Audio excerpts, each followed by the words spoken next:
All right, my name is John Lee. I'm a teaching artist. I live in Flatbush, Brooklyn. My name is JB. I live in Brooklyn, currently Brownsville, Brooklyn. I work for sanitation, Department of Sanitation. That's it. Marina Heinze. I live in Bushwick, Brooklyn, and I'm an artist and a tattoo artist. My name is Wallace. I'm from Queens, New York. I'm in construction management. I've personally been affected by gentrification. I can no longer afford to live in my neighborhood, and so I had to move further down Flatbush, because I simply cannot afford to pay the rent that is being raised every 2-3 years. Also, just like in high school, I remember like it was not the cool thing to live on the other side of the park. Everyone I knew lived in Park Slope, and I was always the girl who lived in the ghetto. You understand what I'm saying? And then it's like funny when I see these same classmates or friends and they are moving to Prospect, Lefferts Gardens. And I'm just like, wow, like, okay, cool. So it wasn't cool at that point because it was ghetto, but now all of you guys are moving here. So yeah, that's me personally. And that's probably why I feel so strongly about it and adamant, because I go hard for my hood. Like, that's my neighborhood. Like, I don't know anything outside of that. When I look back on the neighborhood I grew up in, you know, I don't know if it affected me in a negative way. So I actually, you know, I like it. I see where it came from. So. I have been affected by gentrification because I had to move out of my borough to go to another borough, but technically that is gentrification. There's levels to this So, shit. what? No, I'm saying there's levels to this shit. There are various Yeah. levels. Word. But Even also, though I'm from here, I am a gentrifier. But also just like, for me, like, knowing that I can't walk down the street, and every time I turn around, like, everything that I knew growing up, like, stuff that I found refuge in, for example, like, there was a diner in our neighborhood, Mike's Diner, everyone used to chill there. Errol's Bakery has been there for 30 years. They are not renewing their lease. They are gone. That is a family-run business. I remember that was a spot, you know, and then Tafari Tribe, whatever it is, like, I keep turning around and That's closing? Ali's Roti, Tafari closed already. Ali's Roti is gone. So it's just like, wait, everything I know is being erased in like 2 seconds. It's like, oh, okay, cool. So now it's like, I have to adapt, but do I? And it takes on a different like connotation. So I can imagine how people who've lived there for 30 plus years feel, because I've only been there for 15 years, you know. Who do you think are more angry? Is it the millennials or are our parents angry?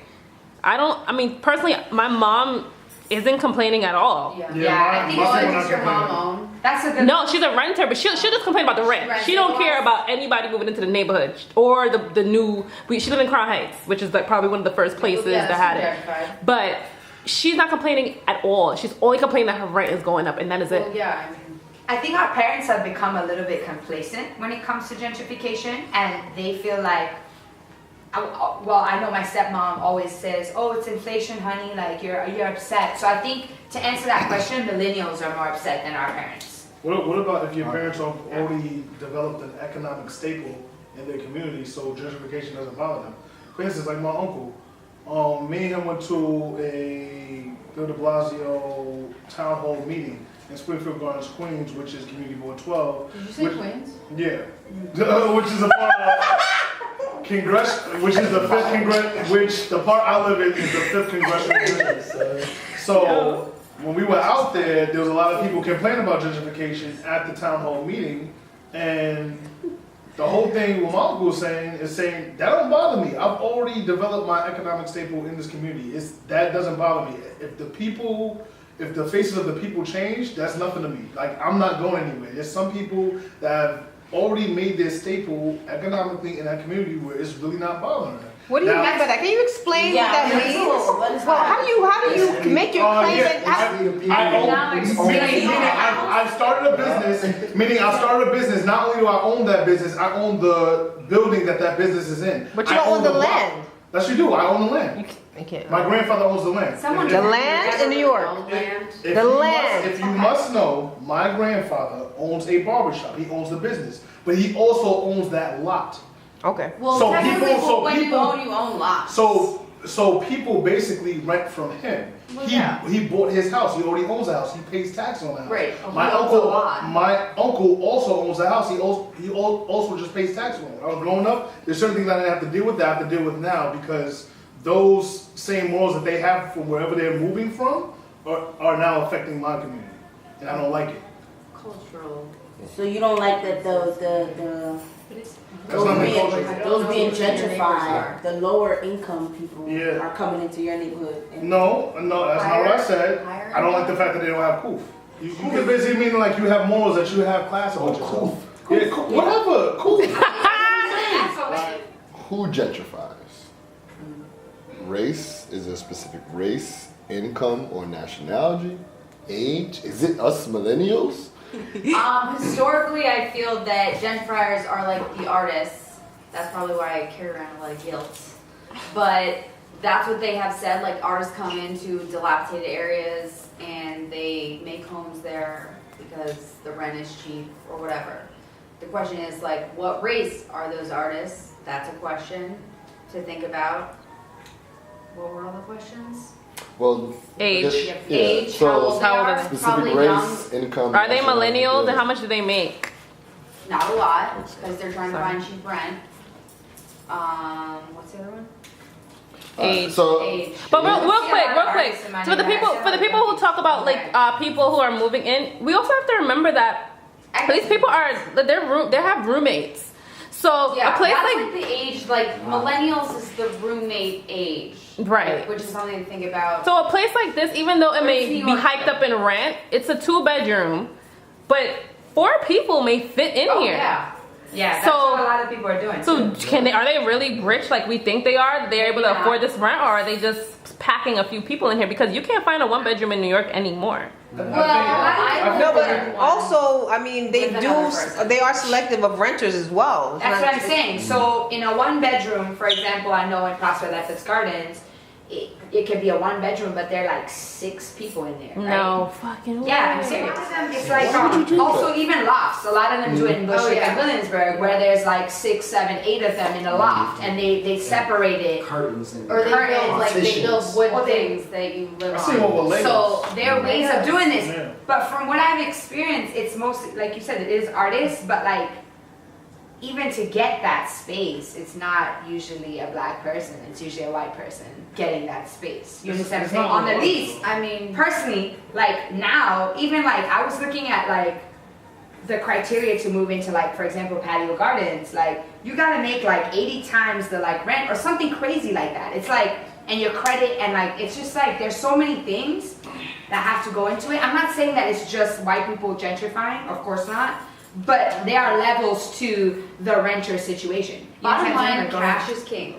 So let's look at Williamsburg and Bushwick. Oh yeah. Who went there first?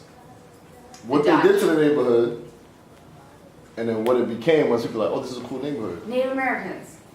I was not going back that far. But even after that, Dutch. wasn't Bushwick, Bushwick was in like my- it was like the hub of Brooklyn, I thought. but when But I was coming up, it was mostly Well, no, I'm talking Jewish back and in, like, Spanish. But also just like there was a lot of drugs going on. It was like very in the 80s. It was like my mom is like I called my mom. Yeah, This yeah. is some real talk. I called my mom like maybe 2 years ago. I was like, Mom, I'm going to Williamsburg because she was like Williamsburg.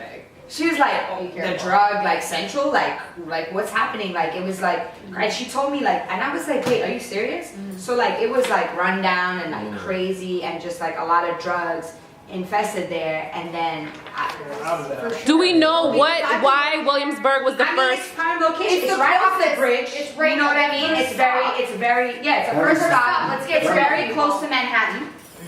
You know, this is how it's gonna go. Right. Bedford, Lorimer, it's all going down the L. So like next stop, East New York. So watch out. This is how it's gonna go. People need to. I know you don't want to accept it. This is This is what's gonna happen. Sorry to cut you off. I mean, No, that, it's the, cool. the reason It's why. just- Unfortunately, The reason why that happened is what you guys just said. You didn't go over there. There were crack vials everywhere. There was crackheads, and then there was Where she drug went? capital of Brooklyn. The property value goes down. People invest into that, and then they sell it for a higher rate, and they rent it out for a higher rate. That's exactly what happens. You just said it yourself. The property value goes down so tremendously that they get the property basically for pennies on the dollar. Right, but also if you look at Brooklyn, like the first places to go where the train stops, right? You think about the hubs, like even if you think about Franklin Avenue, Downtown like that, Brooklyn, downtown Brooklyn, of course, like that was, we knew that. But then you look at Crown Heights and you think about like even Flatbush where it's the B and the Q. The B and the Q gets you to Manhattan, Canal Street in 20 minutes. So it's like people are following that line too. I think the MTA plays a big part in it. Yo, To they're me, behind it. like, I was thinking, I was like, all the real estate is gonna go down. Whatever's around the L, Gardens. same M, like, cause the M is shutting down near my house. I don't know what's gonna happen. They're moving to But they're Best shutting it, Flatbush. they're doing it systematically, so it's like, shutting down the L, you'll use the JMZ, when they shut down the JMZ, you'll use the L, so they've got it figured out. Alright, But- time out. Time out? Time out.